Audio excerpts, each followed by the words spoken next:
Alright, guys. Made a smoothie. We're gonna watch this episode because Frank Turk is evil, and apparently Candace is calling him out about that thing he said about God hunting her down with a sword. Let's get it. Forever getting. Oh, she's live right now. We're starting over.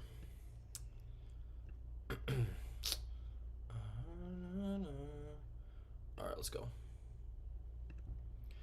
Let's go. That's her chat, not mine. I was like, holy crap. That would have been funny.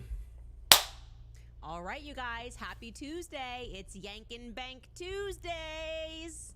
We're going to do some yanking and banking around a few topics. Frank Turek is actually going viral right now, trending on X for seemingly using the Bible to message that I should be struck down. And that's not the first time he's done that. Crazy. We're going to get into it.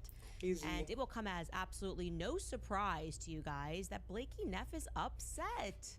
I thought for sure yesterday at the end of the episode he'd reach out, he would thank us for all of our hard work investigating, for having solved the mystery of who was on the rooftop at Losey Center with Officer Bagley. But no, Blakey says I'm putting innocent lives at risk. Really? How? It's kind of funny because I would argue that he's doing that when he continually calls for the conviction of Tyler Robinson in the absence of evidence. Anyway, you'll be happy to know that we found another blank space that we can fill again for Officer Bagley. I'm just looking through his testimony like, how can I help? How can I help? Another question that he was asked on the stand where his pregnancy brain started to kick in again. And you guys know, I'm here to help. Welcome back to Candace. Let's get it. Is that better?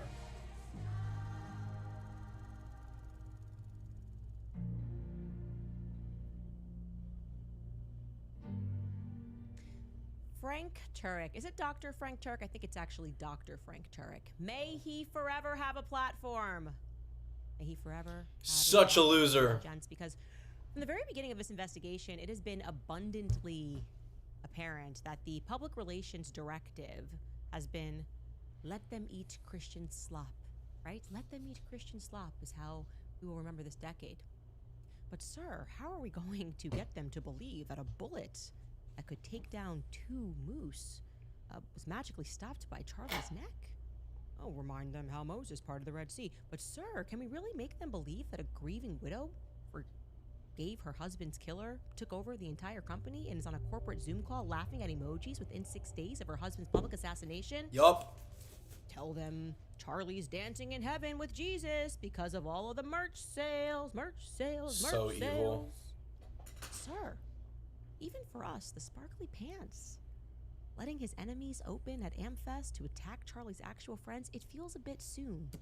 It's the manipulation of the Christian dropping faith. the biblical verses about the widow. Honor the widow. Yeah, Frank Turek is of this exact ilk. The call yourself a pastor, memorize a few biblical proverbs, and use those proverbs to justify literally anything, including evil. You can justify war. God will bless you if you bless Israel. Really? I think they're raping kids. God will bless you if you bless Israel. Justify obvious lies, holes in the Charlie Kirk assassination. Anything can be justified when you get on this like Christian grift. So, he's been trending for the last 48 hours because on Monday he joined Nicholas Bowling's podcast with this message, which has some people concerned. That guy is a weak man. You know, my friend Charlie Kirk, a good thing. A murderer degraded Charlie by murdering him, not completely. I mean, he's still alive. He's just absent from the body, present with the Lord. But the murderer degraded his good body. That's what evil does. It degrades something good. And that's what Satan does. In fact, what did the apostles and Jesus call Satan? He's a murderer, a liar, an accuser, a slanderer who wants to steal, kill, and destroy. Charlie was murdered. What have we had since then? Lies, accusations, and slander seeking to kill, steal, and destroy. Yeah, I'm talking about Candace Owens. This is spiritual warfare. This is demonic Watch, he's gonna say activity. it. Yeah, I'm talking about Candace Owens. Yeah, it's ridiculous. She's like, you don't what? accuse people of murder without evidence, but that's what she's doing left and right. She's insinuating it left and right. That's evil. In fact, in the Old Testament, Exodus 22:22 said, This is a new clip. So he's said this before. Oh, he said it again? In fact, in the Old Testament, No Exodus way. 22:22 says that if you abused a widow or the fatherless, God says, I will hunt you down and kill you with the sword. Deuteronomy 19 in the Old Testament economy says, if you accuse somebody falsely of a crime and you're found out, you get the penalty of that crime. So if you falsely accuse someone of murder and you're found out, you're the one executed. Wow. If we had those laws today, it would shut down the internet, wouldn't it? Because all we do is we have people accusing other people, insinuating innocent people are guilty for a crime they never committed without evidence. By the way, that's why you need 2 witnesses in the Bible, right? You need evidence. Dude. You don't falsely accuse people. So this is what evil does. It degrades. First off, don't you point your finger at me, Frank Turek. I'm pointing your finger at the screen. He is one of the biggest people that manipulate the Christian faith. Like, he might be the worst when it comes to that stuff. Really Okay, bad. secondly, you are quite literally describing yourself, Blake Neff, orbit of influencers who Yup. have been screaming for Tyler Robinson to be convicted Yup. and have been unable to produce really any evidence, actually. Any evidence which would convince the public that he might have done this. I mean, the bar was so low. I was ranting at my team today of just how incredibly low the bar was for them to prove to us that, yeah, Tyler Robinson did this, right? All they had to do was show us a video of him taking the shot. All they had to do was somehow connect the gun to the crime scene. They couldn't do that. All they had to do was show us, I don't know, video, I guess, of him dropping the screwdriver, putting together the gun on the rooftop. Nothing they have said since the very beginning. Tyler Robinson's parents turned them in. Have they showed us that? Nope. Instead, we hear a story about Mitch Mitchell, as I told you from the beginning, undercover officer his entire life, pressuring him to come in peaceably. Otherwise, they were going to knock in the doors. You guys have lied at every single stage of this, including by describing him as a transgendered or being in a relationship with somebody that's transgendered. That hasn't checked out. You told us this was a politically motivated murder. We heard testimony from his boyfriend who says, no, he wasn't into politics. We never discussed Charlie Kirk ever in our relationship. What have you proven? What have you proven other than the fact that you are really angry that you keep being disproven and more people are recognizing that you didn't tell us the whole truth, perhaps, or different version of events? By the way, Frank, we received an interesting email yesterday, and it fact-checked true. We keep wondering about those gloves in the door compartment. Hey, you've got a platform. Speak to us about this. What were they used for? You were in the car. You were in the back praying.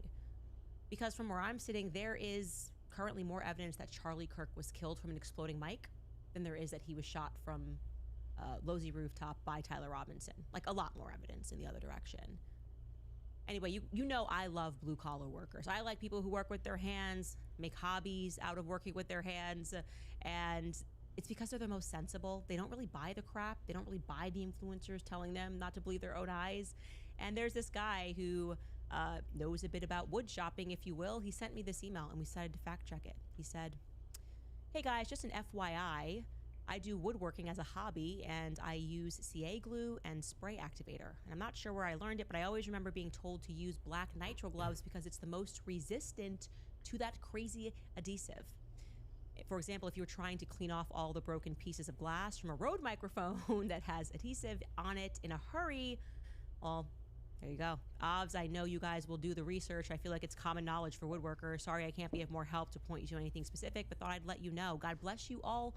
Christ is king. Is that true? Is that true? We looked it up, and it turns out it is 100% true. Kept going, what would be the purpose of these gloves? Frank told us he stuck his fingers right into Charlie's neck.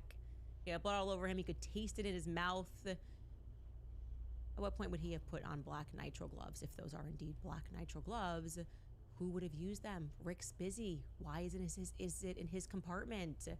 We've also broke the story that the 911 call, which is yet to be released, they hear them in the back saying, get that off of him. Could it be, maybe, remember John Bray showed us that glass for the Rode mic is very, very, very sticky. Turns out that, yes, black nitrile gloves are used by woodworkers when they're handling super glue, crazy glue, and it is because it makes it easy to wipe off adhesive. Interesting. So I'm just sharing the facts. This is an investigation, and everybody's contributing in ways, and I'm learning so much on the journey. Anyway, here is another very interesting true story that I can share with you guys. It's story time. You can take from it what you will, okay? It's actually regarding Senator Mike Shumway Lee. Senator Mike Lee of Utah. Didn't expect to hear his name in the story. By the way, he didn't do anything shady. He seems like he's a good guy, actually. He comes from a very well-to-do family. He actually was born in Arizona, but spent most of his upbringing in Utah. His father was actually the founding dean of BYU's law school program. Anyway, Senator Lee was actually slated to attend the Charlie Kirk event at UVU on September 10th. And I can tell you from experience, that is not unusual. Okay, like I said from the beginning, I immediately noticed what made sense, what didn't make sense. What does typically happen at these events is that local politicians, local donors may come by, say a few words, because obviously these are their constituents, possibly people who are currently running or planning to run in the future will go to these sorts of events. None of that strikes me as unusual or odd that he was scheduled to be there. It makes sense. Now, Turning Point USA, of course, was aware that Senator Lee was going to attend, but as the DC story goes, that week, the senator had to cancel very early on in the week due to the National Defense Authorization Act. There were votes that were taking place in DC funding that, and so he had to cancel. Okay. Now, I've got a source at UVU who tells me that after the assassination of Charlie, Mike Lee was contacted due to something unusual that took place on campus the day before the shooting. Now, I want to be clear, the day before the shooting, Mike Lee had already canceled, okay? That's important for you to know. Apparently, there was someone on September 9th who looked remarkably suspicious, who was moving about on campus, stood out. The security went, this person's behaving oddly. What are they doing? It looks like they're kind of scoping the place out, if you know what I mean. And so they said, look, we're going to go up to this individual. And when that suspicious individual was approached, he told the campus security that he was Senator Mike Lee's bodyguard, scoping out the area to ensure that the senator was going to be safe ahead of the event. So they said, okay, that makes sense. We'll let you go. The only thing is that wasn't true. Like I said, by that time, the senator's office had already canceled their plans. And I have done some digging, and it also appears that Mike Lee is pretty down to earth. He doesn't actually have a security apparatus, a security team. So just to make that perfectly clear to you again, Senator Lee didn't do anything wrong. We're not speculating he did whatsoever. What we are underlining here is that the person that was on UVU's campus had at least enough information to deliver a good sounding excuse, a legitimate sounding excuse in the event that he was stopped while he was scoping out the campus, which he actually was stopped. And there was only a small group of people who would have been privy to that knowledge, who would have been privy of the attendee list. A sensible person might argue that Tyler Robinson would not be among those who was privy to that sort of information. Why would Tyler Robinson know who was going to attend this event? Certainly Turning Point USA event staff would have known, club students would have known, perhaps those at the university who were directly involved in the planning of this event would have known, maybe UVU police, for example, would have known this, but, that limits the pool. Surely it's an avenue worth exploring, no? Footage must exist of this mysterious man who appeared to be scoping out the campus the day before, who lied about the reason why and tried to blame it on Mike Lee, had that excuse ready to go in the chamber, if you will. Call me crazy, but I have a feeling once again that I'm not going to be thanked for bringing this information into the public domain. It never goes that way. Anyways, you're welcome, Turning Point USA. Since you say that you really just want to know what happened, there's a start for you. Erica could call up UVU and ask them about that, see if that's true. She'd call up Mike Lee. He certainly attended the hearing, and see if that's true. I can't figure out why us bringing forth more viable leads is so naturally upsetting to Turning Point USA. Yesterday, we solve Officer Bagley's bout of pregnancy brain. And Blake was pissed. And Blake Neff comes at us like this on X. He's such a loser. In today's episode, Candace starts harassing another random Utah police officer, accuses him of being a dirty cop, suggests that it is suspiciously timed that he moved to Utah a year before Charlie's shooting, and then asks people who knew him in the Marines years ago to send her dirt on him so she can harass him some more. We already saw this with the police sergeant that she went after 2 weeks ago and then got bored with. Candace feels no shame about harassing any person she feels like, just to keep her grift going while maybe hurting a few people along the way. He's such Why a are you cuck. so angry, Blakey? You guys all just seem so angry all of a sudden. Posting people on your platform that are calling for my home to be raided for sharing the video of the guy who certainly looks like he's got some military experience on the rooftop. Why would that make you angry? Why would people even be discussing my home being raided? Does the FBI not have access to all of the footage? Like, what are you raiding me for? Don't you have it? Why aren't you guys releasing it? I thought the widow wanted nothing but transparency. Where am I getting it wrong? The messaging here is not landing. They don't want it coming out. No, we actually received a press request from the Daily Mail yesterday regarding the footage that we released of the rooftop. Man in tactical crawling across Losey Center, jumping from the roof like Spider-Man. Among other questions that they asked me specifically, and I'm serious, they I'm quoting them directly. They wrote, what steps are you taking if the worst happens and you are raided by law enforcement? Raided by law enforcement? Why would I didn't kill Charlie Kirk. Why would I be raided by law enforcement? Raid us for helping? Consistent messaging to the public was they wanted nothing but transparency. Dan Bongino, Kash Patel, Erica Kirk, Turning Point USA. We didn't edit the videos. We don't lie about what was on the footage. Power to the people. Here's the footage. In fact, the influencers are lying. Why don't you raid them? Yep. Maybe someone's paying them to lie. Anyway, yesterday we did solve the Losey rooftop mystery. No thank yous.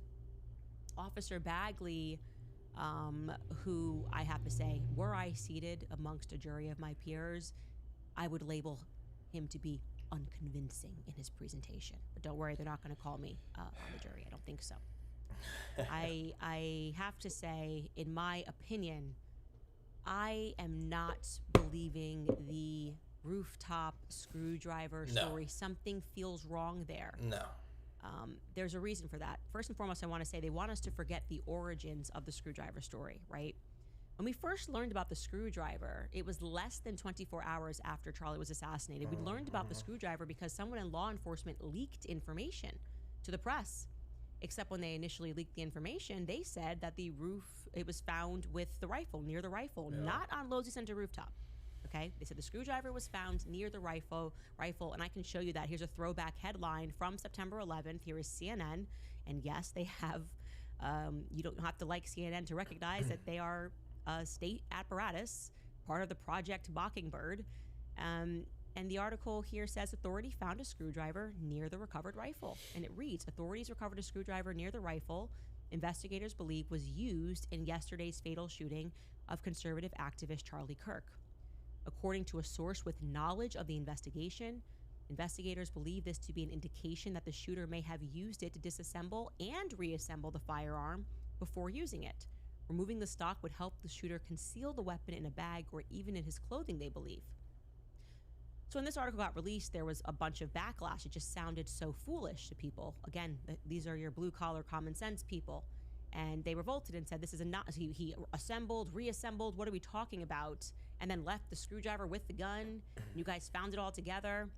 So what happened next was, due to that public revolt at the inherent stupidity, the inherent improbability of the story which was unfolding, they kind of took a breather, and 4 days later, we hear from Kash Patel and Dan Bongino, and they clarify that, the footage is grainy, but the screwdriver was actually found on the rooftop. And that's what brought us to Officer Bagley's unusual testimony, where his body cam dies, seemingly without warning at exactly the right time. And there's a... It's almost like they told Bagley to say he found it, because there's no proof that he did. He's not saying the name of the guy that was with him when he did. And I don't know. Ton of warning. My bad. Warning that should have been happening. It should have been beeping. It should have been flashing red. Maybe this is a reason why he doesn't want to mention who he was with. going to Losey? That'd be a good question to ask Alan Robertson, to say like, hey, do you remember this flashing red light or anything? Well, we actually have some other news that can help Officer Bagley. I'm so excited. I love helping. I'm just so charitable, you know? And this time it's pertaining to a different portion of his testimony where he seems to kind of get a little fuzzy on the details and say something doesn't really make sense, but I'm going to take him at his word. Now, to jog your memory, this is how Officer Bagley responded to what I think is a rather clear question that was asked by Tyler Robinson's defense attorney. Take a listen. When you reviewed the videotape at the police department later, did you check to see if anyone had been on the Losey building after the shooting, after this individual had jumped off that you've already talked about? Was there anybody else on the roof? Did you check and see in that gap of time? In that gap of time, no. So once I put up the barrier, I only walked up to about that point. Then I went down and reviewed the video from that moment on. So were you able to see, are you able to say for one way or the other if anyone else had been on that roof in between when the person jumped off the building and when you came on the roof? Are you able to say one way or the other? There was people up there looking for an individual that ran that way, because when I first got told the individual ran heading north, that we didn't know where the shooter was, so we started climbing up and looking, clearing the building. And it wasn't until I went to the PD and actually saw him jump off of the building that I knew he was off the building. Let me rephrase that, because I think I either asked it badly or you misunderstood me. So let me go back again. So from the time that the individual that you spotted on the video jumped off the roof, right? The individual that you thought was in the prone position. Okay. Between that and when you got on the roof, did you ever check to see if anybody else had been on the roof in that period of time? Yeah, and I didn't see anybody. So you I did didn't watch? notice anybody. Yeah. You didn't, did you look on the video to see that entire, okay, that's what I'm asking. So you did not review the video to see if there was someone between you, that individual jumping off and you coming on, if anybody had been on or disturbed that scene in any way? Okay. I felt like the question was pretty simple. Was anybody on the rooftop before you? After Charlie goes down, was anybody on that rooftop before you? And yeah, hey, this is 10 months later, so I'm assuming obviously you work at the police department, you work at UVU, you have access to the videos, right? Wouldn't that be just like a normal part of your investigation to see exactly what happened? Once you determined that this person jumped off the rooftop, wouldn't you have watched every single second leading to the moment that you secured, afterward, leading up to the moment that you secured the rooftop? Officer Bagley says he didn't do that. He doesn't know. No, he did not prep for this. He's just showing up. He's just showing up here at court. Didn't prep, didn't want to get answers, lack of curiosity, lack of, I guess, like investigative lust. Just was like, I don't know, just got off that rooftop, didn't do anything. I didn't even investigate why or how my body cam footage. I don't know anything. I don't even know who was up the rooftop with me. That's a pretty important question. To this day, so. And I can exclusively tell you guys that the answer to that question is yes. What? Yes, somebody did get on that rooftop before you, didn't the, Officer Bagley? Oh, wasn't it Well, Cash maybe you Patel don't and know, Dan but I'm telling Bongino? you. Or is that Ooh, different? sigh of relief. No. That's different. Yeah, someone got up on that rooftop. And why is that important? That's important because That was if a different Officer clip. Bagley said that he found a screwdriver and somebody was on that rooftop after that went off, it's plausible that... Someone said audio is low. The answer to that question is yes. What? Yes, somebody did get on that rooftop before you, didn't the, Officer Bagley? Oh, wasn't it Well, Cash maybe you Patel don't and Dan know, but I'm Bongino? telling you. Or is that Ooh, different? sigh of relief. No. That's different. Yes, How was the someone audio else- low? You guys were lying. This unknown person could have planted the screwdriver. I think it's something Officer Bagley should review the footage to see who was on that rooftop after the I'll turn it up alleged a little bit for shooter you guys. and before he got on the rooftop. Does that make sense to you, Officer Bagley? It's very easy. Person you say shot Charlie Kirk, jumped off. Was there anybody on that rooftop before you got on at 12:44 p.m.? And the answer is yes. By the way, Turning Point USA could definitely be forthcoming about this stuff. That's weird that they just have They don't nothing. care. They just don't care. I also want to add here as an important update because we were asking a lot of questions specifically about Alan Robinson, who formerly was of the San Bernardino Police, and he moved to Utah. We had brought up the Brady list, and then we got a ton of emails of people that were actually spelling his name wrong. Allen is spelled A-L-A-N, not A-L-L-E-N. So they were sending us a bunch of stuff on a different Allen, A-L-L-E-N. It is not him. We were actually inundated in a way that the pattern here tells me that this what I'm hearing is the truth. People associated with San Bernardino Police Station. He said he absolutely was not let go or transferred over any conduct issues. He had served years there. He left willfully because he wanted to raise his kids somewhere outside of the city. And he obviously, San Bernardino is like a whole different scene, and he left apparently on very good terms. So I want to provide that update because that's why we were asking for information. So they were not sure entirely why he had an entry with no details on the Brady list.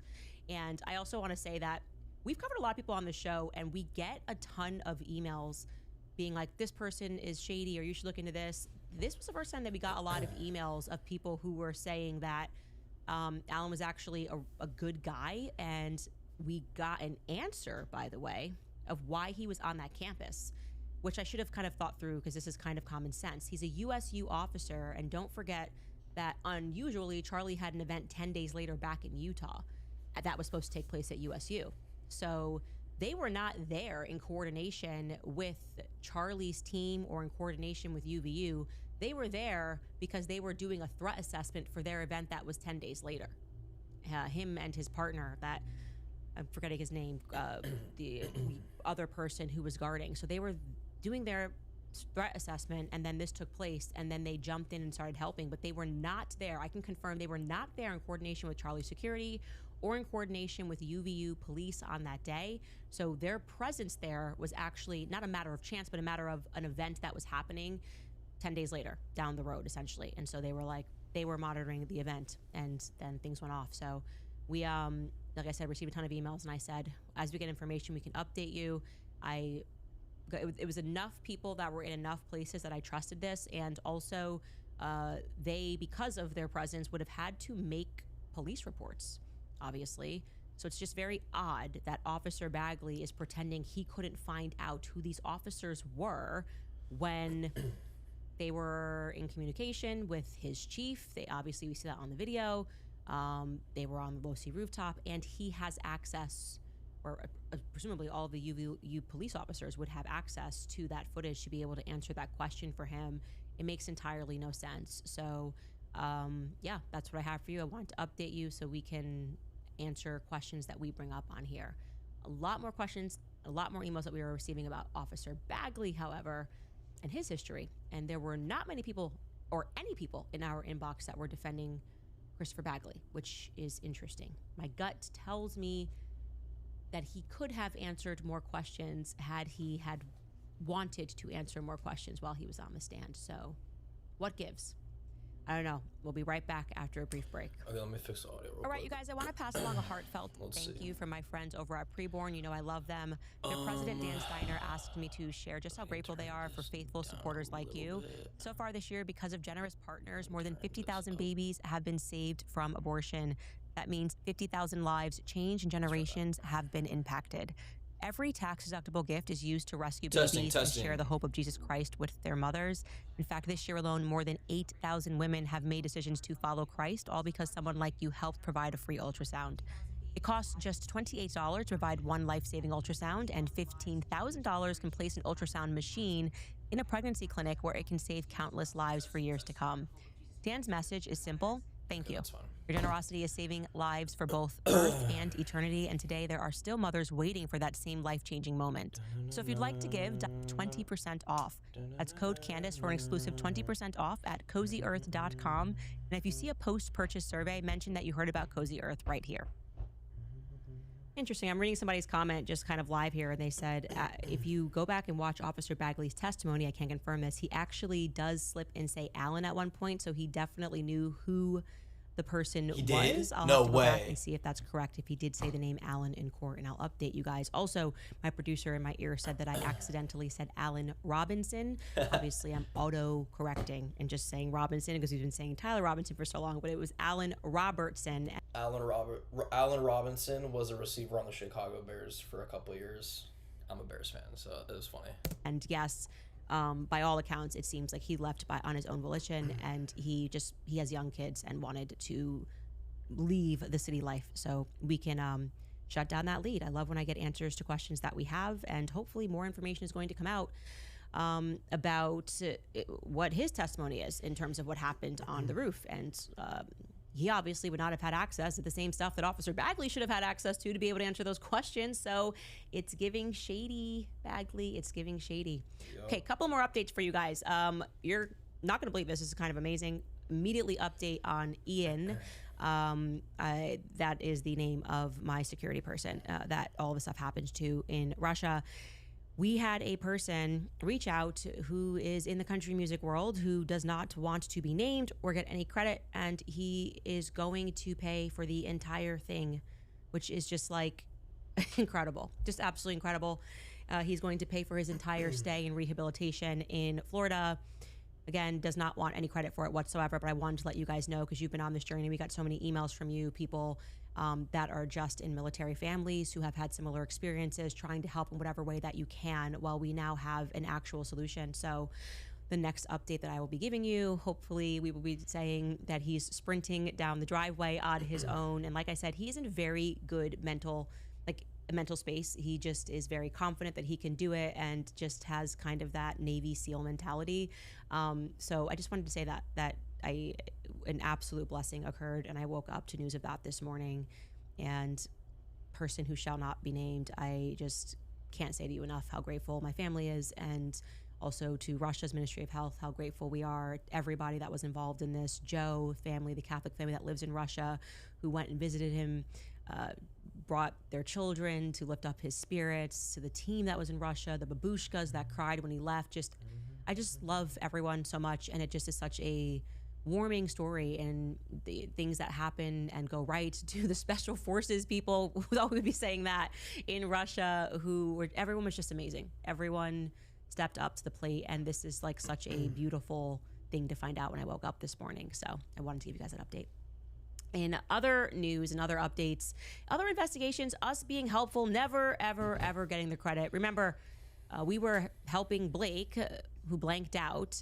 Remember the hotel that he stayed in the night of September 10th. He at first thought he had stayed in Orem, then said he maybe misspoke. Then he remembered that actually, no, he stayed in Salt Lake City. And as always, we thought, wow, if he's getting early amnesia, we need to assist him. And no one saw, he doesn't remember what he did when he was in Salt Lake City. He didn't even remember that he was with Danny Phillip or where him and Danny Phillip went, how they got, the whole thing is crazy. But at least we got some sort of an answer on the hotel, right? We were able to determine that some members, at least, of the Turning Point USA team stayed at the Asher Adams autograph collection hotel in Salt Lake City. Now, we can't say definitively that Blake Neff was with them, but Andrew Colvett did in fact do a news hit from his hotel room, which internet sleuths were able to track down.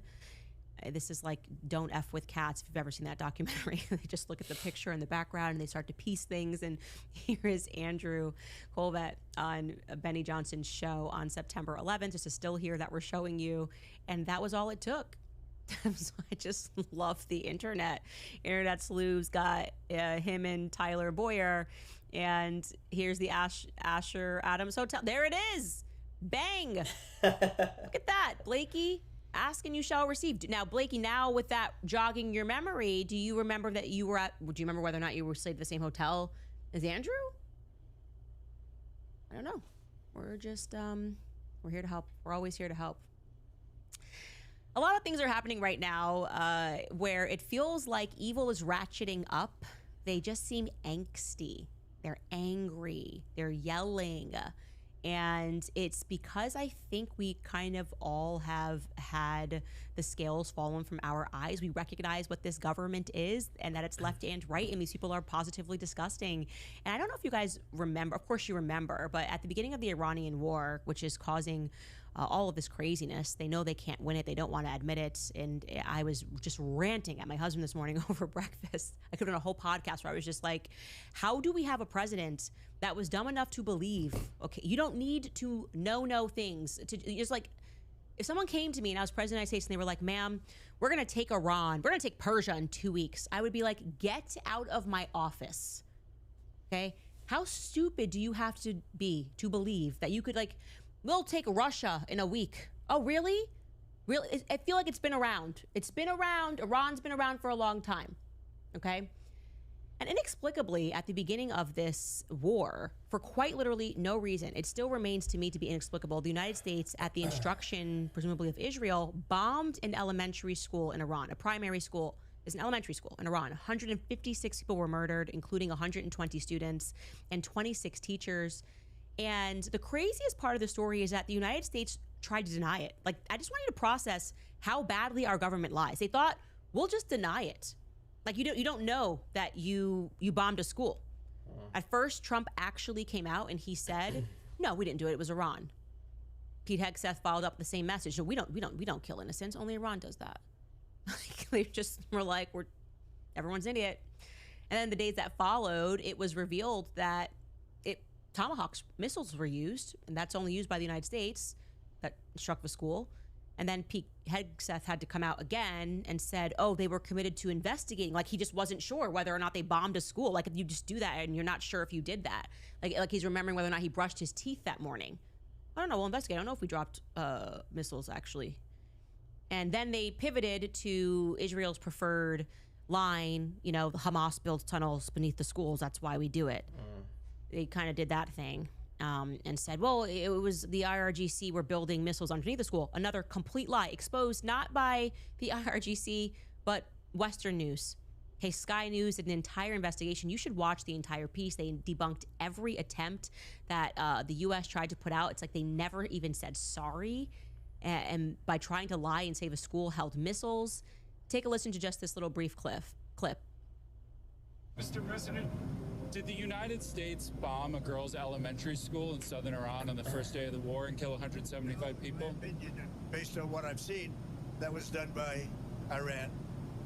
Is that true, Mr. Hegseth? It was Iran who did that? We're certainly investigating. Still But investigating? the only side that Yo, why would Trump be so definitive with his answer, but then he says we're investigating? Why would you not back the president and be like, yeah, it was not us? Food for thought. targets, civilians, is Iran. A day after these remarks, an Iranian state-linked news agency released footage showing a strike on buildings nearby. Filmed in the afternoon on the day the school was struck, the distinctive tail fins of a Tomahawk missile can be clearly seen. America is the only force in this conflict that uses Tomahawks. In another clip, you see the school being hit that morning. But it's not possible to see what missile is used. 5 days after the Tomahawk footage comes out, Defense Secretary Pete Hegseth confirms America is conducting a formal military investigation. We know that Tomahawk missiles are typically fired from ships and submarines, and we know that on the day of the attack, America had a carrier strike group in the area. This is, I'll get up for you, a satellite image of their carrier strike group with the USS Abraham Lincoln aircraft carrier and then 3 warships around it in the Arabian Sea 3 days before the attack. We have another image which we've been able to use to place them on the day of the attack based on the information shown on this monitor here, and that puts the carrier strike group right within range of MINAB. These are precision-guided missiles. They follow a programmed path. They have cameras on the front that can watch what they're doing in real time. They're some of the most precise weapons that the US has. We know that by this point, Iranian media was already reporting that a school had been hit, and the US should have known by that point that at the very least, doing more strikes would have been in the vicinity of that school. One analyst reviewing intelligence on potential targets did reportedly spot the school in 2019. Allegedly, they noted changes on an unlinked intelligence tool, but it wasn't passed up the chain. The reason I'm showing you that is because you should go and you should watch that entire piece. Sky News did an incredible job on that, because it's really important for you to understand how much our government hates us. Yeah, They facts. think we are so stupid. I mean, the It's one thing to say like, hey, we did this by accident and we need to come out, we need to own it. It is another thing to routinely feed slop to the masses and to do it while claiming you have the upper hand, to have willfully, it was not a mistake, you bombed at the beginning of this in elementary school using what intel? Do you understand how advanced our military technology is? They knew every body that was moving in that school and they chose to bomb it. My honest belief is because we are looking at people who worship Baal, and it was a sacrifice to demons. Baal consistently must have sacrifices. It's why they love to murder children. They're constantly murdering children. There's no reason why at the opening of this, outside of a pagan sacrifice to demons, that you murdered children and then lied about it to your own people until it became inescapable. And you had to acknowledge, and then you really didn't acknowledge or apologize, and you just kind of moved on. And it's very important that you realize these people, what they are doing in the Middle East is the plan for America. I believe that from the bottom of my heart.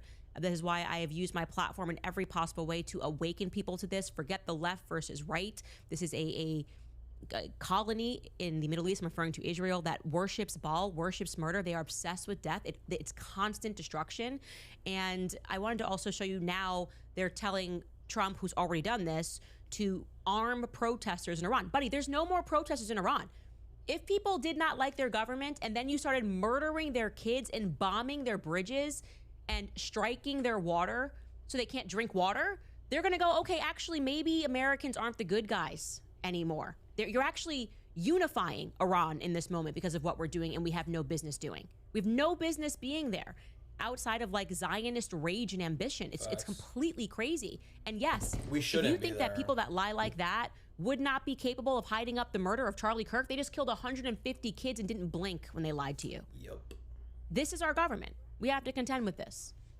And who is he taking advice from? Whose call is he taking? Who is he retweeting? Psychos, like actual psychopaths, like Mark Levin, who wants now people in Iran to be armed because they know they can't do this without our sons and our daughters putting feet on the ground in Iran. To take a listen to Mark Levin being overtaken by a demon. He claimed that the Iranian resistance has hidden crude weaponry and tools throughout the country, bricks, rocks, wooden clubs, chairs and tires used to block roads, waiting for the day that the people once again take to the street. Will we not arm these people and help them? Will we not arm these people and help them? They want to fight. They want to defend themselves. They want to overthrow this government. What's the problem? I don't understand it. I really don't understand it. Small groups are working clandestinely to procure firearms to distribute to demonstrators, utilizing guns stored in certain private homes and smuggled from abroad. You know, we're talking about very few. The protest leader claimed they didn't specify who would be providing these weapons. There's clearly not enough. There's clearly not what they need. If we give them what they need, they will overthrow this government. When we went out in January, we were like lambs to the slaughter. The Basij forces were using firepower that you couldn't believe. The streets were like a graveyard, corpses everywhere. The streets ran red with blood, she said. Ran red with blood. Unable to contain her rage and grief. She warned regime forces, next time we come out, we're coming out armed. Well, they're not going to come out armed if we don't arm them. Now let's arm them. These are the people that are advising the President of the United States who actually believe that they were going to take Iran in 2 weeks. That's the state of affairs in America. It's just important to understand that. Obviously, we are now all uniting all across the world. I have no quarrel with Iran. No quarrel. Never done anything to me my whole life. Nope. Seems like they've been around a long time. It's not my business. Like I said, I would never allow my sons to sign up for the military. People who have served in the military. Speaking to our security who had the stroke, like, never been treated with more dignity than in Russia. What are we doing? Something has to stop. And I think the first thing that has to stop is our ignorance about the fact that we have people who demand non-stop blood sacrifice, even from their friends, running our government. Anyway, we'll take a quick break and we'll get to some of your comments. Yeah, that's all crazy. All right, you guys, dude. do you owe back taxes? Or visit AmericanFinancing.net/Owens. Again, that's AmericanFinancing.net/Owens. Okay, top comment from yesterday's episode. I loved this one from Alana. She writes, yanking and banking my way through the school pickup to get home and watch the Prego. Love that. The kids are yanking, you're banking. That's just what we do. It's what we do here. Dog Whisperer writes, Blake don't remember Neffin. He don't. He just has these blackouts. I even want to know like how Blake got back to Arizona because, he talks about how he just was Charlie's best. I don't believe anything about Charlie being close to Blake. Blake is just so obviously someone that Charlie and I would have been like had a nickname for. Because how could you not? Like, we watch Blake here and we're just sort of like, how is it possible that someone could be so fundamentally unlikable and so fundamentally unbelievable in everything that he says and does? It's so total true. lack of talent, taking on the show, the Beavis and Butthead show, cosplaying as a Charlie Kirk show. It's just amazing to me. And the only reason he's sitting there is because Tucker Carlson did what he could to help him after he got let go from Fox for being a psycho, generally just being a psycho. And how does he repay Tucker? By targeting him. So it's not hard for us to imagine, Blake, that you may have betrayed Charlie because look at what you did to Tucker. Facts. Look at what you do to Tucker. Anyway, He's a creepy comments loser, from dude. today's episode. Isabella writes, why would Erica honor Charlie's wishes regarding a Catholic funeral? They betrayed him in his life. Why be faithful in his death? Charlie never wanted a Catholic funeral. That's what's odd about the entire thing and why we covered this idea of a mock funeral that was done and potentially him being cremated. She said, why would a Catholic funeral home conduct a mock funeral and then cremate him? Cremation is contrary to Catholic teaching. That is correct. And we actually looked it up. And for whatever reason, I don't know why, maybe a relic of the 60s in Arizona, there are Catholic funeral homes that do offer cremation services. It is positively wild to me, but we were able to confirm that. And I don't have an answer as to why that is, but you are correct on the doctrine. Zamet writes, Candace Owens stuck having to do Kash Patel's FBI homework. And what is the thanks I get? I get reporters asking me, what if you get raided? For what? What are you looking for that you don't have? You're the FBI. You're the FBI. Like I said, the information is decentralized. Everybody has it. Everybody's waiting.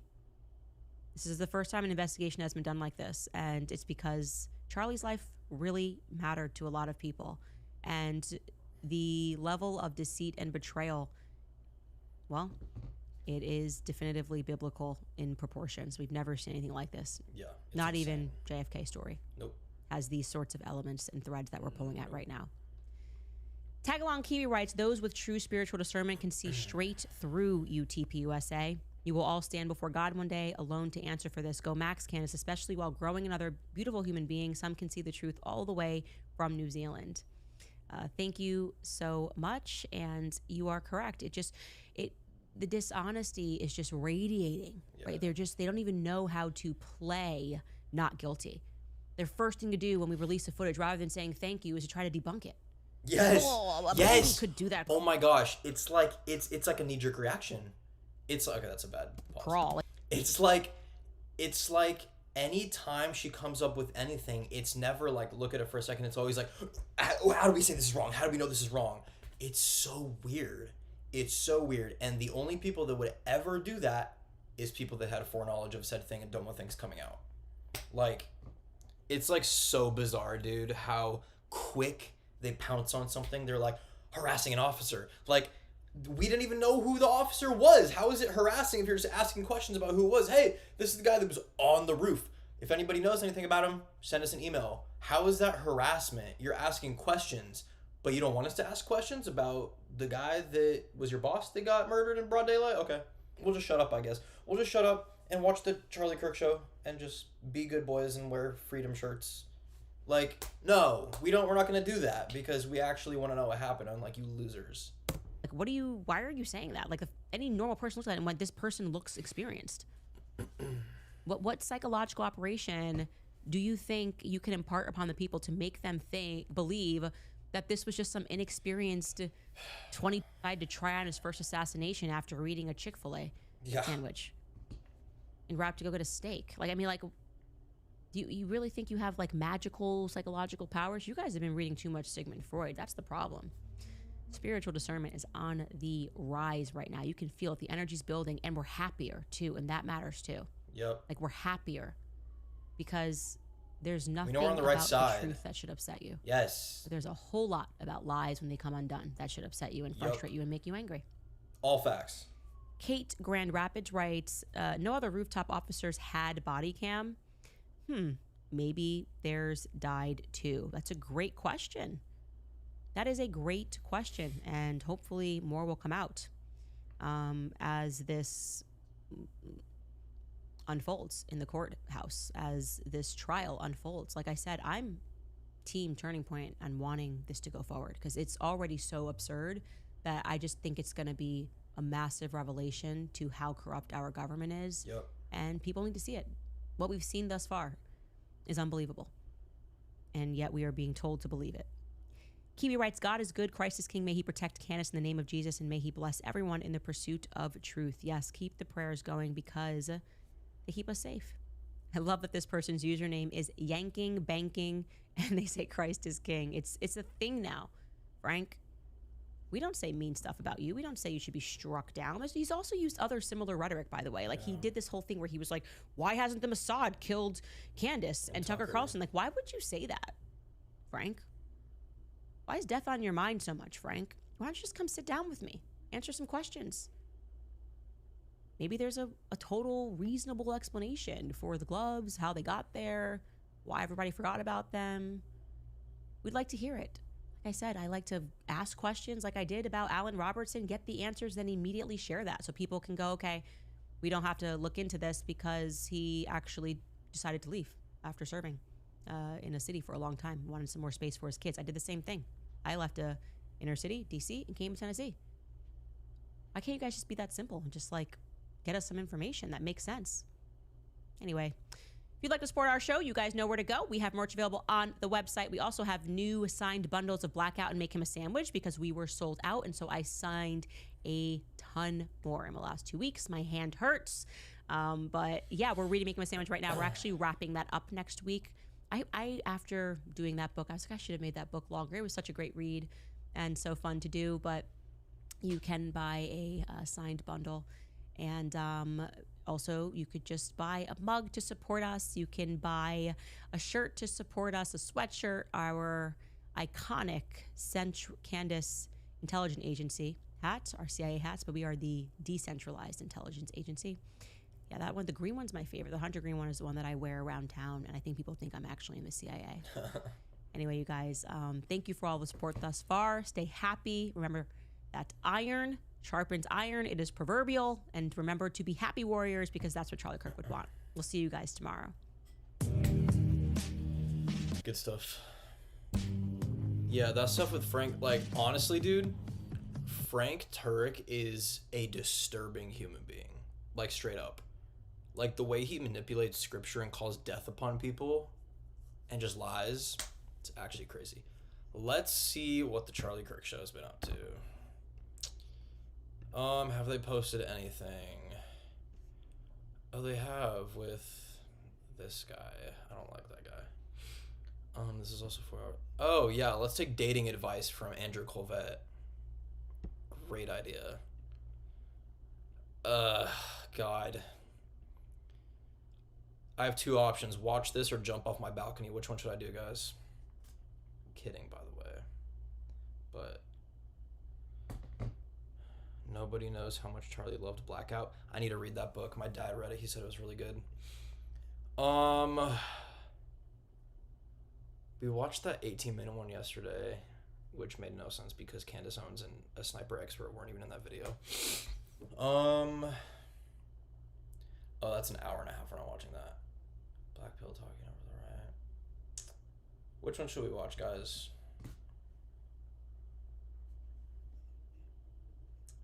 Like, why do I want to talk about, like, why do I want to watch Andrew Colvett talk about WNBA? Like, why are they talking about Sophie Cunningham? It's creepy. Like, why are two men in their late 30s and 40s talking about 20-something-year-old athletes? Okay, it's kind of creepy, guys.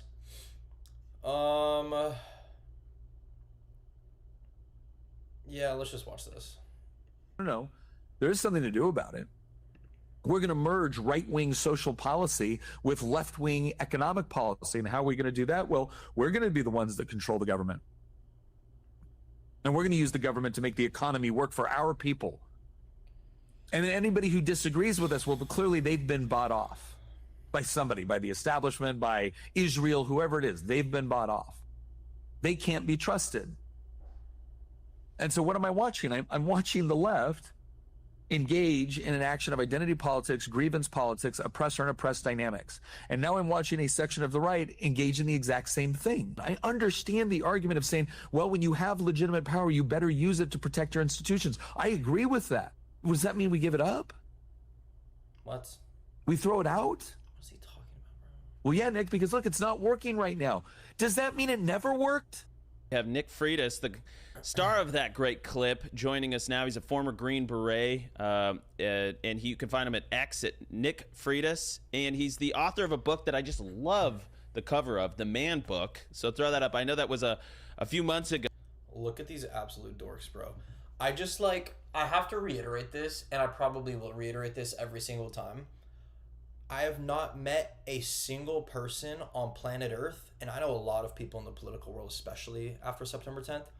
I've never met a single human being ever, not one, that have said they like these dorks.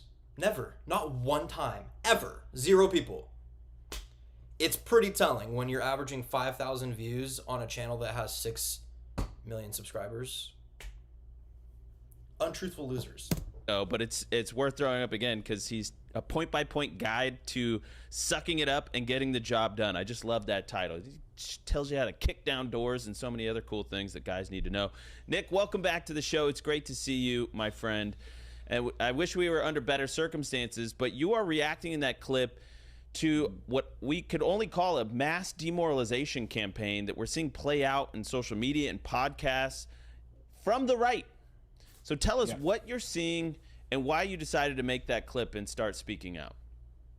Well, I think the thing that really frustrated me is this whole idea that all is lost, that our elections mean nothing because that they're all rigged, that nothing has happened. The Trump administration has done absolutely nothing. I hear this all the time from members of the right because they're frustrated that it hasn't done enough.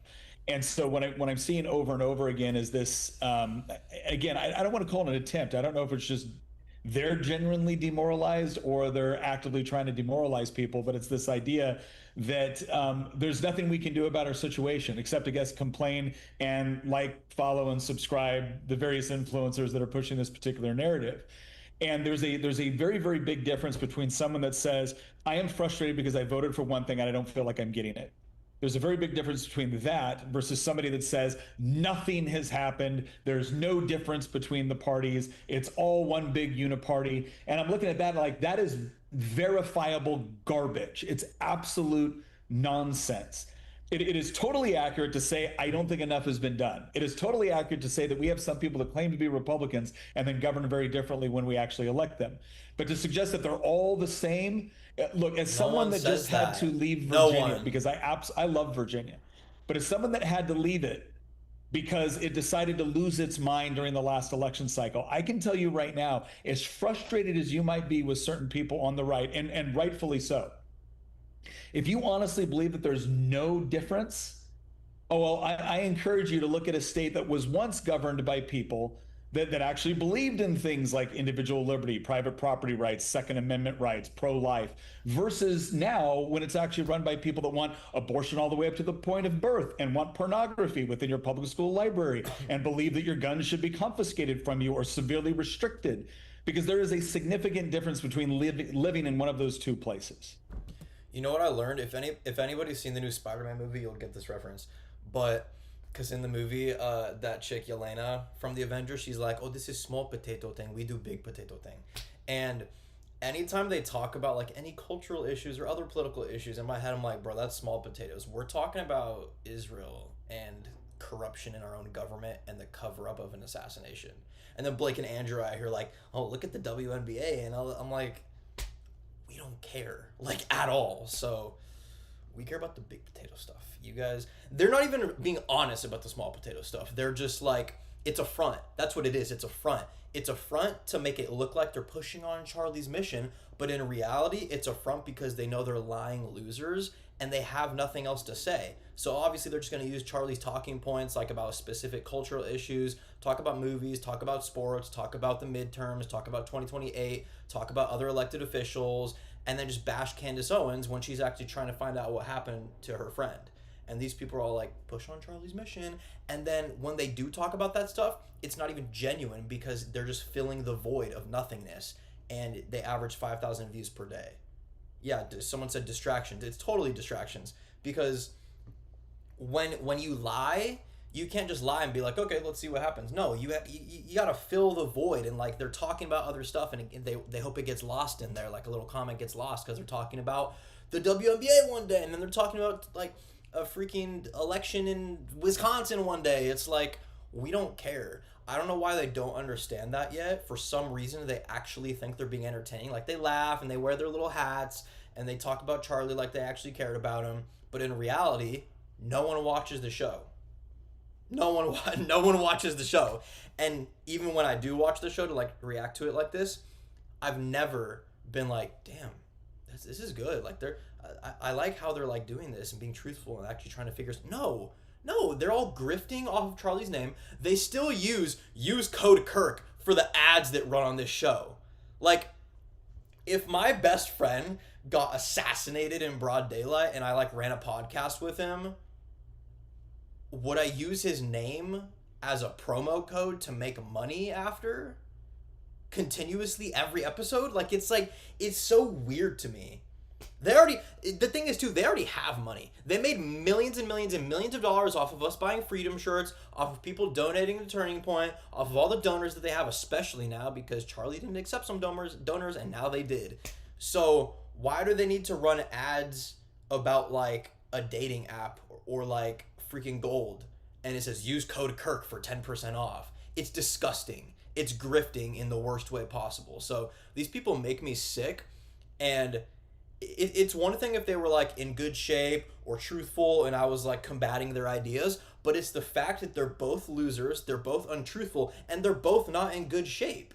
It's like it's like a triple whammy, and I can't even say anything positive about them. It's not like I can break this down and be like, okay, this is good, but I kind of disagree with this. No, they're untruthful pieces of crap losers on a daily basis that smear people for trying to figure out what happened to their said friend. Like, random people act like they like Charlie more than they do. So that's what I got, bro. I'm just tired of it, honestly. It's like, and I'm not saying like I'm tired of it like it's affecting my life, like I'm freaking I'm awake like at night not being able to sleep. I'm saying in the context of when we're actually talking about this stuff, it just pisses me off.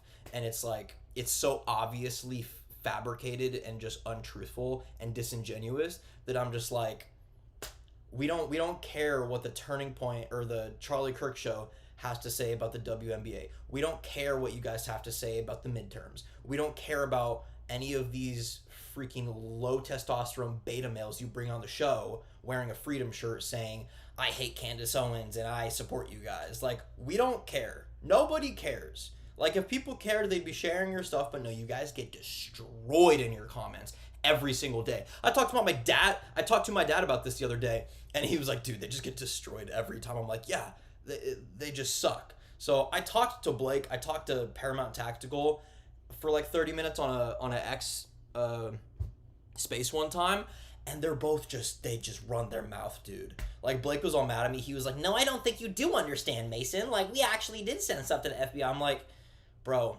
like, I honestly, bro, I held myself back. I was just genuinely trying to get answers out of him, but so much of me wanted to be like, just go off on him and just be like, dude, nobody likes you. Nobody likes you guys. So, yeah, I don't know. That's what I got.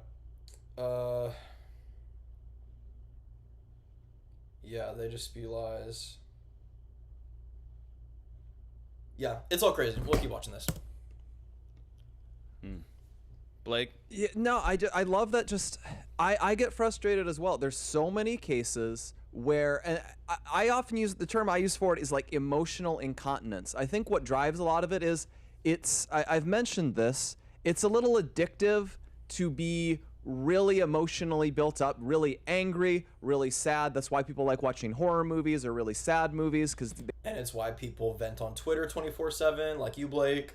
They get a rush out of those emotions, and I think we're seeing that play out on social media over and over again, that it's really satisfying to say they've completely ruined it. 2024 was for nothing. It's all a waste. And it's a lot more, when you have nuance, it's a lot less satisfying to come out and say, there's ways the administration has fallen short. There's other ways the administration is doing great. Here's what they can do to make things go better. Here's what they can do to turn the polls around. And we really have a moral responsibility, I think. Charlie was very aware of this. That's what was going on when he would say no blackpilling. It doesn't mean never complain, never criticize. It's that anytime you're complaining and criticizing, it needs to be aiming to help somebody, give them an action item, direct someone in the right direction. Yeah, so why don't you guys do that towards Candace? All you guys do is smear her and demonize her, like, without even disproving what she's saying. She points out a cop that was on the roof that was in civilian clothing and says, if anybody knows any information about this guy, just email it to us. And Blake comes out and goes, oh, you just want to harass people. You're harassing another person, trying to dox this guy. Like, what? Like, what? What? What are you saying? This is why they're so disingenuous, bro. Because they say BS like this and then don't actually live it out. Like, Blake's talking about, like, oh, it's addictive to be emotional and, like, oh, lash out on social media. Yeah, look in the mirror, dumbass. Like, what are we doing? Like, he literally gets so angry. He got angry at me. I was on an X space with him, and I was saying about, like, how I was in a chapter, about how I was involved in Turning Point, and I was like, yeah, I do understand people. And then he interrupts me and goes, no, I don't think you do understand, Mason. We actually did stuff. And I'm like, you're such a cuck, dude. Like, you're such an untruthful cuck. So, both of these dudes, like, he had foreknowledge and he had foreknowledge. I fully believe that they knew Charlie Kirk was going to die on September 10th. That's my opinion. And there's evidence supporting that. Their actions on that day, he can't remember where he was or what he was doing. Their emotions and actions and statements following that day, and then everything since then. So I believe they literally knew that Charlie Kirk was going to die. That's my opinion. That is my opinion that is rooted in truth and evidence. That's what I have. Here's how we fix it. Here's how lawmakers can fix it. And I think it's a discussion that needs to be had, because I think there's a lot of runaway dooming, a lot of runaway complaining on the right, and it could cause the left to take over the country again. Yeah. Well, I think at this point, I just want to say, too, that it's very difficult to build something. It's very difficult to build something. Very difficult to build the coalition that won in 2024. It is very easy to be a doomer. It's very easy to be a black pillar. It's very easy to tear down and destroy. And yeah, like you guys do to Candace Owens every single day. And Nick, I heard you trying to chime in here, but I just want to say that it is so easy, and it's morally lazy, it's morally repugnant, actually, to be a doomer. Go ahead. Do these guys not look in the mirror? And do they not hear what they're saying? They're talking this entire time about how if you just bash people like it's an all or nothing thing, then you're terrible for that and you shouldn't do that. You're black pilled or whatever. It's like you guys do that to Candace Owens every single day. You guys do that to people that follow Candace Owens every single day. You call people that follow Candace Owens mentally ill. So, like, what are we doing? What are we talking about? This is why it's so disingenuous and just trash. Because they say this stuff like, oh, yeah, you should be morally good and not be an all or nothing. Like, don't be emotionally. They literally lash out on social media every single day and can't back up their opinions because nobody watches the show. Nobody thinks they're telling the truth. And a lot of people, including me, think they had foreknowledge of September 10th, which I think it's true. I think it's 1,000% true, including Erica. Nick. Well, no, I was basically going to say something very similar. I remember watching people when I was in the legislature in Virginia, and I was one vote out of 100 in the Virginia General Assembly and one vote in the 100 of the Virginia House of Delegates. And I would carry a bill and I would lobby for the bill and I would argue for the bill in subcommittee and I would go out on social media and tell everyone what exactly was happening with the bill. And then the bill, when it passed, and I'd be told, I'm sick of excuses, Nick. I'm like, dude, I'm one vote out of 100 in the Virginia House of Delegates and the Democrats control the building right now. What more would you like me to do? We don't care. And it was amazing because a lot of the times those criticisms would come from one of two people. It was either people that were just fed up, but then once you explained what you were doing, why you were trying to do it, and how they could help, they got to work. I love those people. I love those people because they're not obsessed with politics, but they expect something substantive to get done. And if you can actually direct them on how they can help in a practical and meaningful way, they do it. They do it. Then there's another group. And this is the group that gets this intense moral satisfaction out of risking nothing, putting in zero work other than complaining about everybody else. And the moment they never want to run for office themselves, they never want to put in any actual work because who cares? And well, they would never get elected because they're too honest. I look at those people, I say, gosh, I sure wish you were in charge. You apparently have all of the answers. And if only we could get you into a position of real authority, you'd achieve everything. But they don't want that position because deep down they know they wouldn't be able to accomplish anything. And they don't want to be held accountable. This is Teddy Roosevelt's The Critic versus the Man in the Arena.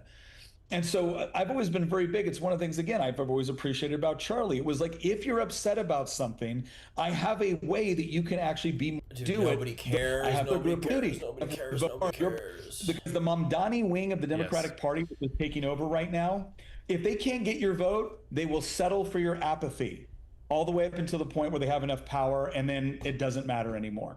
So again, I will listen to critiques from anybody in the trenches. Yeah, if they can't get your vote, they will settle for your apathy. Man, that is so good. Oh, if you could go back in time and buy oil before the world relied on it, would you? Of course you would. Use code Kirk, so guys. why aren't you buying silver right now? Silver power solar panels. Yet Gretton said Kirk future depends. Noble just didn't do anything about it. Visit noblegoldinvestments.com/Kirk. That's noblegoldinvestments.com/Kirk and own the metal that the future depends on. Yuri Bezmenov, who was a KGB defector from the Soviet Union, and he warned against these demoralization campaigns. And it feels like we're living through this mass psychosis where everybody's just like dooming, and that gets the clicks. And if you're not super cynical, nobody believes you because you got to be a paid op or a shill or something like that. Nobody ever seems to give any credence to the idea that we just love our country, and I have kids and you have kids and Blake's going to have a lot of kids. And we just want a country to pass down to. Yeah, that's never happening. Look at Blake's face. Blake knows he's going to be lonely forever because he's an untruthful cuck. The next generation that looks better than the one we got, okay? Nobody thinks about that, okay? But let's hear him in his own words, and I'll have you react on the other side. SOT24. Dude, I can't. They are contaminated. They are programmed to think and react to certain stimuli in a certain pattern. You cannot change their mind, even if you expose them to authentic information, even if you prove that white is white and black is black, you still cannot change the basic perception and the logic of behavior. In other words, these people, the process of demoralization is complete and irreversible. To get rid society of these people, you need another 20 or 15 years to educate a new generation of patriotically minded and common sense people who would be acting in favor and in the interests of the United States society. There's so much in that clip, Nick, because I think about the work Charlie was doing, raising up that generation of patriotic Americans, and how much work was done in that direction. And it feels like we've taken a couple steps back. But yeah, because you guys lie on a daily basis. What he says about the fact that you could tell them black is black and white is white, they still won't acknowledge the truth. So when we talk about, hey, we've gotten rid of 1.4 million people, illegals out of this country, which is a fact that I tweeted about over the weekend. A lot of people came in the comments and said, so what, that's nothing. Well, guess what? The alternative is 3 to 5 million illegals every year under the Democrats. So don't tell me it's nothing. But the floor is yours, Nick. Your reaction to this demoralization campaign. Well, Yuri Bezmenov was talking about something called active measures that was put out by the Soviet Union. It was again a very active, well-funded attempt in order to influence through our university system, through our culturally shaping institutions. And one of the things they talked about was the ability of these things to basically outlive themselves. So essentially, the Soviet Union is no more. Does that mean that the programs that they implemented are no longer successful? No, I would argue that they've been wildly successful with a number of generations of Americans that have been taught to believe that the United States or the West in general is evil, it's bad, it's fundamentally flawed, and it has to be overthrown. And that's where you get everything from wokeism to third worldism to decolonization to all the little hot words that are used by people that all have essentially the same moral and philosophical foundation. But what you see going on the right is different right now. The right is looking at this. I was actually speaking at the ARC conference in London. And I said, one of the things that we have to do on the right is be careful about something. And that is if all we're telling young men is you have to fight hard to protect Western civilization so GDP numbers go up, that's not sufficient. Right? It's right now you are looking at young men in the West who have been told repeatedly for the last 2 to 3 decades that they're the source of all the world's ills, that they're the problem, that they're evil, they're fascist, they're racist, they're sexist, they're bigoted, whatever. And they're looking at their own conduct and saying, I don't buy this. I wasn't these things, but you're telling me to defend Western civilization. What do you mean by that? Should I defend the thing that has been doing this to me for the past 3 decades, or should I defend the thing that was powerless to stop it? And that's a good point. This dude's just yapping. And what I want to do is I want to remind young men that no, the thing that we're asking them to defend is not just Western civilization. I'm asking people to defend Christendom. And that's not because Christendom has always had the best fighters. It's not because our way of life in the United States has always been represented by the best people. That's never the case. That is the nature, that is human nature. The real question they have to ask yourself is what you believe true? Yes. And I believe that Christianity is true. I believe that this country, that our way of life was fundamentally built upon Christian ethics and theology. I believe that we then used centuries of wisdom with respect to trying to avoid the concentration of power in the hands of a few. And that our founders set up an incredible system of government that has, in many respects, stood the test of time beautifully. And I am not about to look at our system. I'm not about to look at our faith. I'm not about to look at the incredible history that the United States has and throw it all out because currently it has some really bad stewards, or that it has had some really bad stewards in the immediate past. I want to find the people that want to once again reference not just the Constitution, This is like but so the vague. ideas that informed it, and said, I'm willing to fight for those. I'm willing to fight for those. I'm willing to give up everything for those, just like the people that went before me. And that's what I want young men, that's what I want young people in the United States to understand, is that nothing is easier than to throw in the towel and say it all sucks.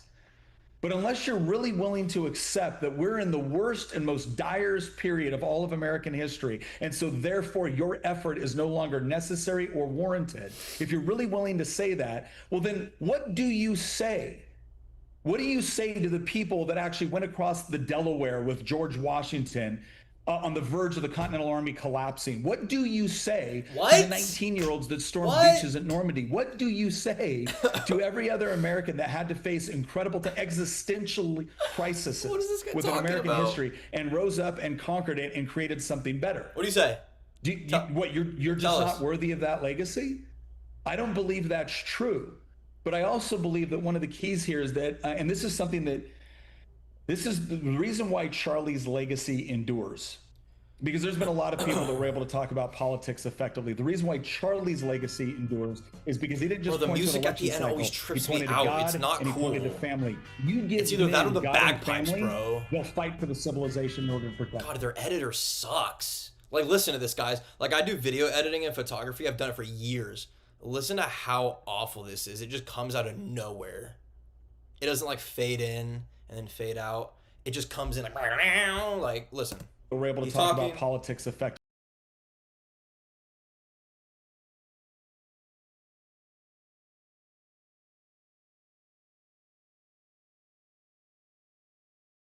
Jeez, dude. Anyways. Well, that hurt my ears because they always suck. So let's see what else we can watch. Oh, is this back from... Dude, look at this. Just this YouTube short has 1.5 million. It's so wild. And I know everybody's seen this and heard this, but it's so important to remind yourself of how evil she is. I do want to remind you that Charlie has not been dead for 2 weeks. Yep. That's where you have to go back to. This is the day after the funeral. Not even 2 weeks after Charlie was publicly assassinated. The obvious point of this call to set this up is to introduce Erica. She's the new leader. Not even introducing, she's just heading up this call, but obviously she's going to be at the helm of this, so they're getting to know her. So let's take a listen. Hi, everybody. Hi, everybody. Emoji Zoom Dude. things. Wow. I don't even. Like, guys, just for perspective, I was at the funeral with my dad in Arizona. Like, you guys gotta remember, this is the day after that young man. I forgive him. This is the day, less than 24 hours after that.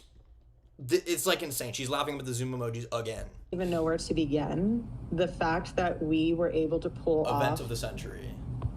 an event of a century. Like, it's just insane. She's laughing. We had over 275,000 people that attended, and the stadium, overflow, Westgate, insane, you guys. And then you have, was it 100 million? We had thousands that were registered to vote. I think we're at like over 200,000 for merch sales. Don't quote me on that because I think it just keeps like bumping up like crazy. But I just wanted to say a huge, huge, huge thank you to the events team. They're all fired now, by the way. I've talked to Aubrey Leitch. Aubrey Leitch was like the main person that put all of this on. They fired her, dude. They fired her. And like, who talks about merch sales the day after your husband's funeral after he gets assassinated in broad daylight? Like who does that? This was honestly, on top of other things, this was my turning point with her. I went to AmFest. I went to the funeral. I went to Turning Point headquarters. I was supporting her in the midst of death threats on my campus at Turning Point tables. I was tabling. How do you can't justify this? And it's actually funny because I've never seen them justify this ever. Like, no, like we can see that she was actually talking about this, or it's sounding like this, or the tone was like this. I've never seen Andrew or Blake defend this or the other Zoom thing ever. They defend a lot of stuff about her. Never this, because this is like, it's gnarly, dude. It's freaking crazy. The development team, the graphic design team, the production team, just they're all fired. Phenomenal. They're all fired. Leading into the memorial. And honestly, a lot of the staff that worked on the memorial, they had 20-hour days for a week during the time of us grieving the loss of my husband. And honestly, I know several staff that didn't even sleep. Again, you guys are breathing angels. I don't care if any of you have beef with each other from the past or have any issues with, don't read into that. Someone said something about this or that. Like, if you guys have any of that, please put it to rest. My husband's dead. Like, I'm not trying to be morbid, but he's dead. And it puts life into perspective of how short life is. Like, 11 days after he's been dead less than 2 weeks. Not to be morbid, but my husband's dead. Like, he's dead. You guys got to keep working because he's dead. Like, bro, what? And relationships. This is never not crazy when I listen to this. I've probably listened to this over 30 times. Like, since it came out in January, I've probably listened to it 25 times. Always crazy. It is the general tone that is off-putting. It's the laughter that is off-putting. It's, again, we are not even 2 weeks after watching your husband be assassinated. We're talking about numbers and metrics that have been hit. And my husband's dead, not to be morbid. That is a sentence that and this was not my husband, and I had no sort of the type of relationship that she had with him that I was able to utter. Least of all, I mean, that's moving pretty quickly to the acceptance phase. Now, we know everybody grieves differently. In my imagination, I just thought she would be more upset. I do want to remind you that Charlie has not been dead. It's so bizarre. God, that Dirty Diana edit is so cool. Is Baron on right now? No. He was on yesterday. Dang, 200,000, 300,000, 400,000. Dang, bro's cooking. Baron's him for real, dude. He's got that radio talk show aura. Talk show host aura. Who's in the EF files? Oh, I went on a podcast with these chicks. They're cool.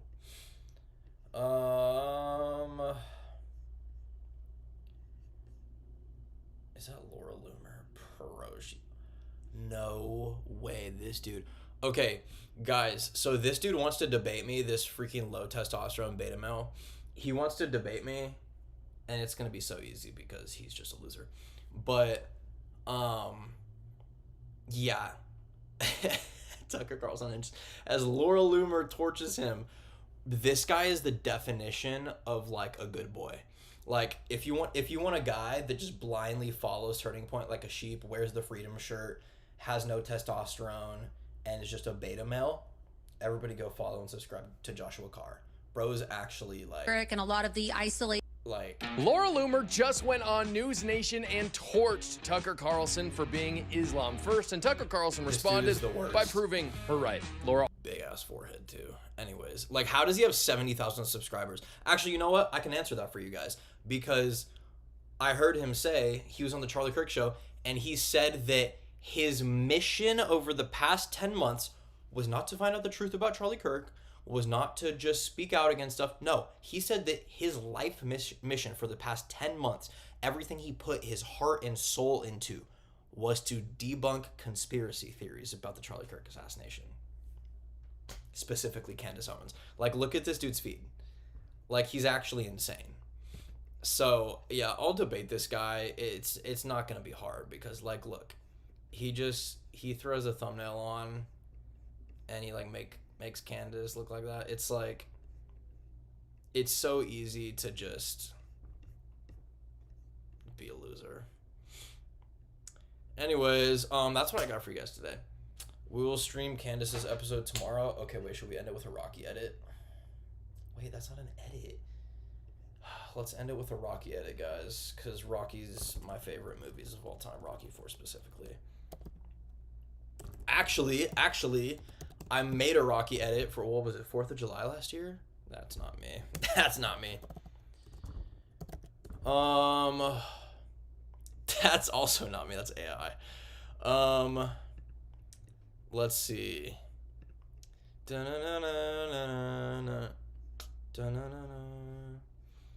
Oh yeah. Okay, we can watch my Rocky 4 4th of July edit, guys. Or the Arrow one is really good too. Okay, we're gonna pick.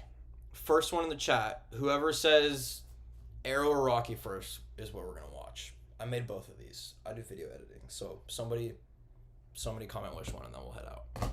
I'm waiting. Yeah, Laura Loomer gives me demonic creeps. Yeah, she's the worst, actually, dude. She's actually... I swear I saw her at the San Diego airport one time. I should have, like, tapped her shoulder and said something. I don't know if it was her. I'm pretty sure it was her. But... yeah, she's... there's Arrow, Rocky. You guys both... should we just watch both? It's 3 minutes. We'll just watch both. We'll watch the Arrow one first.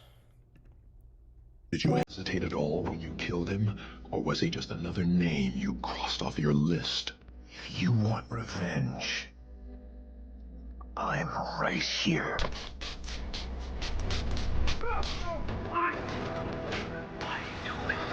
I wanted to! And I liked it! 5 years of hell forged me into a weapon, which I used to honor a vow I made to my father, who sacrificed his life for mine. In his final moments, he told me the truth. Our family's world had been built on the suffering of others. They failed our city, and it was up to me to save it and right his wrongs. But to do that, I was endangering the people closest to me. I had to be someone else. I had to be someone else.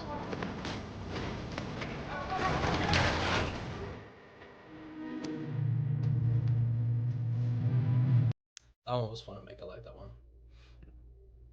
Okay, we'll watch the Rocky one and then we'll head out.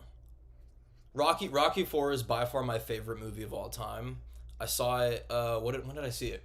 It was what was it? The 35th anniversary and then the 40th anniversary, I think. They released it back in theaters. It's pretty cool. We'll watch this. Apollo was like my son. I raised him. When he died, part of me died. Now, you're the one. You're the one that's gonna keep his spirit alive. You're the one that's gonna make sure that he didn't die for nothing. It's suicide! You've seen him, you know how strong he is. You can't win!